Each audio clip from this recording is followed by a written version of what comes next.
If we're stable, so we can find the scaphoid, right? Come slightly distal, have her move her thumb if she can. That gets me right on the CMC joint. My stabilization then becomes just kind of a clamping motion, so that's stabilizing the CMC joint. If we're stretching the extensors, right, we're going to flex her, right? Again, it's a passive motion. If we're doing the longus, so if we're stretching the extensor pollicis longus, we're going to flex at the MP joint and the IP joint. So it's just bringing it down at both joints, all right? If we're doing the brevis, we don't care. As a matter of fact, we kind of want to leave the IP joint just lax.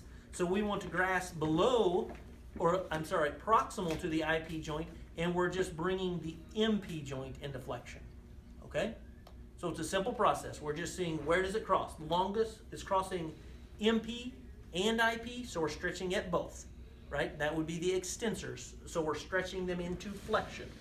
The opposite of that would be flexor pollicis longus. So if we're stretching or length testing the flexor pollicis longus, again, coming along the front, we're again stabilizing at the CMC, right? Because what we don't want to have happen is something like this. I'm exaggerating how bad it would be, but again, we're stabilizing here, and then we're just extending at the IP joint and the MCP joint of the first finger. We got that?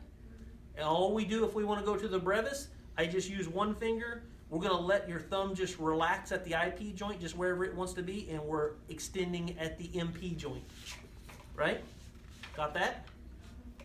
And then again, if I wanted to do the adductor, you don't necessarily have to put her in this position, but again, I bring her over here, stretch her into abduction, which is going to stretch the adductors.